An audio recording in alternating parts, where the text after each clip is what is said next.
कोई बात नहीं, आगे चल गया पहला, कोई बात नहीं, छोड़ दें इनको, दे दें। देखिए क्या चैप्टर का नाम है, देव असुर संपत विभाग योग, यानी हमारे अंदर, इसको समझे हम, जैसा कि महावीर जी ने अभी आपको बताया ना, 13वें अध्याय का नाम था क्षेत्र क्षेत्रज्ञ विभाग योग। हम क्षेत्र हैं कि क्षेत्रज्ञ हैं?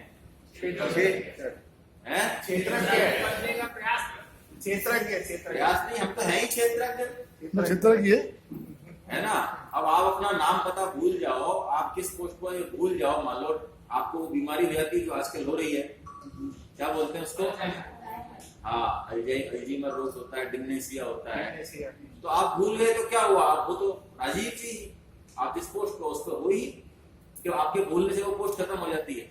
नहीं होती है। तो हम क्षेत्रज्ञ तो नहीं, क्षेत्रज्ञ का मतलब क्षेत्र को जानने वाला है ना, इस जड़ को जानने वाला ये चेतन। तो ये दोनों कभी मिल नहीं सकते, लेकिन गलती से माया से ये दोनों मिल गए। तो इसकी जो बीमारियां थी वो हमने अपने ऊपर ओढ़ ली। बीमारी इसको हो रही है, परेशान ये हो रहा है, हलचल यहाँ हो रही है, और हम मान किस में रहे, अपने आप में, क्योंकि इसकी बीमारियां, इसको हमने एक दूसरे को आपस में बंधा हुआ मान लिया कि हम बंधे हुए आपस में हो ही नहीं सकते, ये महावीर जी ने बताया। उसके बाद क्यों हम ऐसा कर लेते हैं, कैसे हम चक्कर में आ जाते हैं, इसके बारे में गुण बताए, क्योंकि हम प्रकृति और प्रकृति से उत्पन्न 3 गुण है ना। फिर भगवान ने पुरुषोत्तम योग में ये बताया कि मैं कौन हूँ, जीव कैसा है, जीव का मेरे से संबंध क्या है, जगत क्या है, इसके बारे में भगवान ने बहुत ओवरऑल आइडिया दिया, बड़ा अच्छा। और 15वें अध्याय को शास्त्र कहते हैं अपने आप में, भगवत गीता शास्त्र है, और शास्त्रों में भी शास्त्र 15वां अध्याय है ना। और इसके बाद भगवान कहते हैं दैव असुर संपत्ति विभाग योग, यानी हम कैसे जाने कि हम भगवान के अंश हैं। तो भगवान के अंश हैं तो हमें कौन कौन सी क्वालिटीज होनी चाहिए।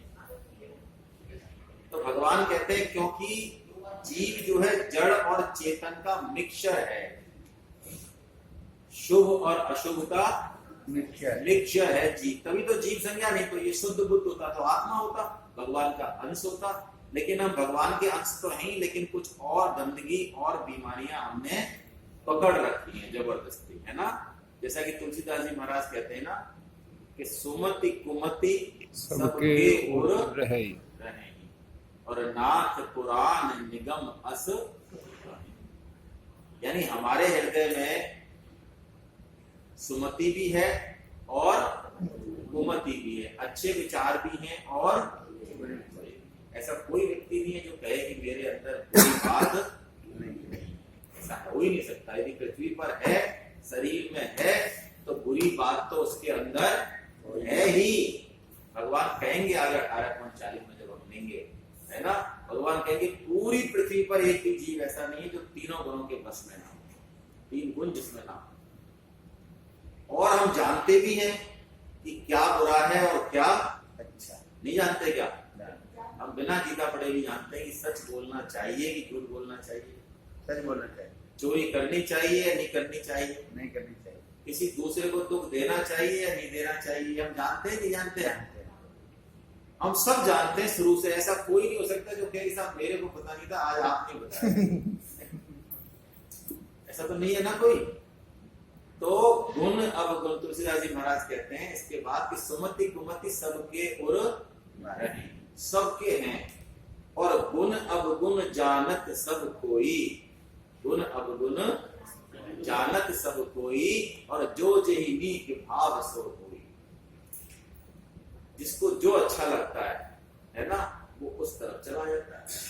जैसे कि दुर्योधन को एक बार कहा, किसी ने समझाया, महाभारत में एक प्रसंग है कि तुम इतने जिद्दी, इतने बदमाश, इतने दुष्ट, दूसरों का हित करने वाले, ऐसे आप क्यों, क्या तुम्हें पता नहीं है कि दुनिया में क्या करना चाहिए, क्या अच्छा और क्या बुरा है? तो दुर्योधन एक श्लोक बोलते हैं बड़ा अच्छा, सुने हम इसको,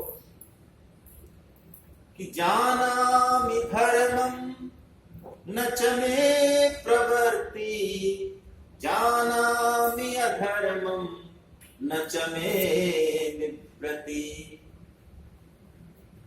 के नापि देवेन हृदि स्थितेन यथानुयुक्तोषि तथा करोमि। वो कहते हैं कि धर्म क्या है ये भी मैं जानता हूं और अधर्म क्या है ये भी मैं जानता हूं, लेकिन पता नहीं ऐसा मेरे अंदर कौन सा एक देव बैठा हुआ है, ऐसी क्या चीज है जो मुझसे जो चाहती है वो करा लेती। ये दुर्योधन जी आंसर देते हैं। तो गीता उस देव के बारे में बताती है, बताएगी उस त्रिदेव के बारे में बताएगी इस चैप्टर में 16वें अध्याय में कि वो 3 देव कौन से हैं जो हमसे मनमाना जो चाहे वो करा लेते हैं और उनसे बचने का उपाय क्या है वो भी बताएगी गीता। ऐसा नहीं वो सबसे करा लेते हैं ना, उसके मूल में कारण हम ही हैं। हम उस दुष्ट को उस वृत्ति को पहचान नहीं पाते, इस कारण वो 3 देव हम पे हावी हो जाते हैं। यदि हम उसको पहचान लें और उसको मना कर दें ना भाई, तो वो 3 देव हमारा फिर कुछ भी नहीं बिगाड़ सकते। देखिए हम सबकी 2-2 पत्नियां हैं। लड़ाई तो नहीं लेगी आपको घर पे आज रात हो जाएगी, मुझे माफ कर देना, मेरा नंबर किसी को दिया भी नहीं है। एक तो हमको पता है, सबको पता रखिए ना एक तो, जबकि शास्त्र क्या कह रहा है, आपकी हमारी सबकी कितनी पत्नियां हैं? 2। किसी को दिक्कत तो नहीं हो रही है सेंटेंस से? हाँ देखो आ गई ना बात सामने कि भाई एक तो पता चल गया, ये दूसरी कौन है, ये बड़ा मतलब बड़े राजदार है, देखने में तो बड़े शरीफ से दिखते हैं है ना, लेकिन दूसरी और है। तो शास्त्र कहता है, शास्त्र की जो बातें हैं, जो कहानियां हैं, बहुत बड़ा मैसेज देती है। ये हमारी समस्या है कि हम उस मैसेज को ग्रहण नहीं कर पाते, हम उसको कथा ले लेते हैं, किस्सा ले लेते हैं। भागवतम में जितनी भी कहानियां हैं वो आपको एक कहानी लगेंगी, लेकिन भागवतम में हर कहानी में एक एक नाम में, भागवतम में यदि किसी का नाम कुछ रखा जाता है तो उसके पीछे भी बहुत बड़ा मैसेज है। ये अलग बात है कि आज जो सुनाने वाले हैं वो उस मैसेज को पास नहीं करते। मुझे एक छोटी सी कहानी याद आ रही है जो आपको भी याद है। ध्रुव की कहानी सुनी है आपने? हाँ सुनी। तो ध्रुव जो है किसके बच्चे थे? उत्तानपाद के। उपाध्याय सब सही बता रहे हैं। तो उत्तानपाद कौन है? उत्तानपाद का मतलब क्या है? उत्तानपाद हम सब हैं। उत्तरपाद से उत्तानपाद है। हम जीवन में जब आते हैं सृष्टि में तो हमारा सिर नीचे होता है और पैर, ये नॉर्मल प्रोसेस है डिलीवरी का। यदि कोई ऐसे नहीं आता है माँ के गर्भ से तो उसको एब नॉर्मल मानते हैं। बड़ी चिंतित डॉक्टरों के लिए बड़ी खतरनाक बात हो जाती है। हमें कैसे हम प्रवेश करते हैं इस सृष्टि में? सिर हमारा पहले आता है माँ के गर्भ से और पैर जो है, तो जिसका सिर नीचे है और पाद ऊपर है वो कौन हुआ? तो हम सब कौन हुए? और उत्तानपाद की कितनी रानियां थी? 2 थी। क्या क्या नाम थे उनके? हाँ ये तो याद है, बहुत अच्छा है। एक तो थी सुनीति और एक थी सुरुचि। तो एक रानी को तो वो बहुत प्यार करते थे, हमेशा उसके लगे रहते थे, कैसे वो राजी रहे, खुश रहे, पूरा जिंदगी उसी के पीछे लगे। और एक को बिल्कुल कोने में पड़ी रहे, रिजेक्टेड पीस, एकदम कोई लेना देना नहीं, ठीक है रोटी पानी जाने का, खा पी लेने मस्त। तो किस रानी को सबसे ज्यादा प्यार करते थे? सुरुचि को। और किसको रिजेक्टेड पीस मानते थे? हम किसको सबसे ज्यादा प्यार करते हैं? सुरुचि को या सुनीति?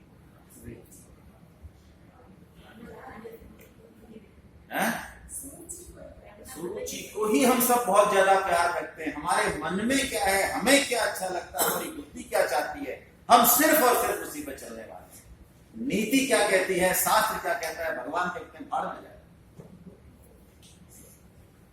हमारा मन, हमारी बुद्धि, ये सबसे ऊपर हो गया।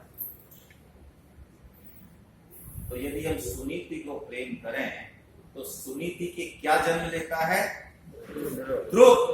वो अटल विश्वास, वो अटल प्रेम, वो भक्ति जो भगवान को जाके मिलती है सीधी। लेकिन सुरुचि को प्रेम करेंगे तो मामला उल्टा है। तो अब हमारी जो 2 पत्नियां हैं वो उसमें जो है प्रायोरिटी पे हम किसको रखें? सुनीति को रखें, सुरुचि को ना रखें। सुरुचि के पीछे भी भागे, ठीक है वो भी एक रानी है, इट्स ओके, लेकिन अब बिल्कुल हम यू टर्न ले लें। ऐसे ही हमारे अंदर भगवान बताते हैं कि दैव संपत्ति और आसुर संपत्ति दोनों विद्यमान है। अब ये हमारे ऊपर है कि हम किसको ज्यादा प्रेम करें, किसके प्रति ज्यादा महत्व दें। हमारा जो टोटल जो फॉर्मेट है खुद का जो फॉर्मेट है हमारा, जिससे हम बने हुए भगवान के अंश, उसमें तो गलती या असुर संपत्ति है ही नहीं। ये तो हम सबने उधार का सामान इकट्ठा कर लिया। भगवान घोषणा करेंगे, भगवान पहले दैवी संपत्ति और आसुरी संपत्ति सबका वर्णन करते हैं। 16.1 से लेकर 3 तक दैवी संपत्ति बताते हैं, 26 क्वालिटी बताते हैं। फिर 5 जो है आसुरी संपत्ति बताते हैं 16.4 में, और भगवान उसके बाद घोषणा करते हैं, अर्जुन दैवी संपत्ति तो मुक्ति के लिए है और आसुरी संपत्ति बंधन के लिए। वो नचाएगी, आपको बार बार पिटवाएगी, है ना। और कहते हैं अर्जुन तुम चिंता मत करो, तुम तो दैवी संपत्ति को प्राप्त हो ही, यानी आपके अंदर, हम सबके अंदर वो संपत्ति, वो दैवी संपत्ति, वो गुण भगवान के पहले से ही हैं। इनसे लाने हैं क्या? लाने नहीं है, लाए हुए गुण तो चिपके हुए होते हैं, हट जाते हैं। अरे जो खुद में होते हैं ना, सब में वो रहते हैं हमेशा। जैसे कि मैं उदाहरण के तौर पर बताऊं, यदि आप हमेशा प्रसन्न रहते हो तो आपसे कोई पूछता है क्या कि यार आप जब देखो जब प्रसन्न नहीं रहते हो यार, आप रोते क्यों नहीं हो? ऐसा कोई पूछता है क्या? कोई नहीं। आप भी पूछते हो किसी से? और रोता है कोई तो, दुखी है तो क्यों रो रहे हो, क्या पूछते हो? इसका मतलब हमें पता है कि प्रसन्न रहना, सुखी रहना, ये तो हमारा नेचुरल फॉर्मेट है। यदि हम दुखी रहते हैं तो ये पूछने वाली बात है, भाई प्रॉब्लम क्या है आपको? अच्छा आप सच बोलते हैं तो आपसे कोई पूछता है, अरे यार 20 साल पहले भी सच बोलते थे, क्या बात है? ऐसे पूछते हैं। और झूठ बोलता है तो यार आप तो झूठ बोल रहे है ना, आपने गड़बड़ कर दिया, हमें पता चला, ये तो आपने झूठी बात बोल दी। इसका मतलब हमें अंदर से ये पता है कि झूठ बोलना हमारा स्वभाव नहीं। स्वभाव, स्व मतलब खुद का भाव, जो हमेशा से है, कहीं से लाना नहीं है, चिपकाना नहीं है, हमेशा से है। लेकिन हमने उसमें दुनिया भर की चीजें डाल दी। तो मेन जिसकी दुर्योधन जी चर्चा कर रहे हैं कि जो देव मुझे पता नहीं चलाता है उसके अनुसार मैं कर देता हूं, तो वो देव का नाम है कामना। तो देव का नाम क्या है? कामना। कोई काम नहीं है इसका, कामना। लेकिन ये इतनी छाई हुई है हमारे अंदर, हर चीज से हमको सुख चाहिए, हर चीज से हमको सुख चाहिए। पत्नी से चाहिए, पति से चाहिए, गाड़ी से चाहिए, घर से चाहिए, हर संबंध से चाहिए। कोई काम करें तो उससे भी चाहिए, उससे भी बड़ा ही हो।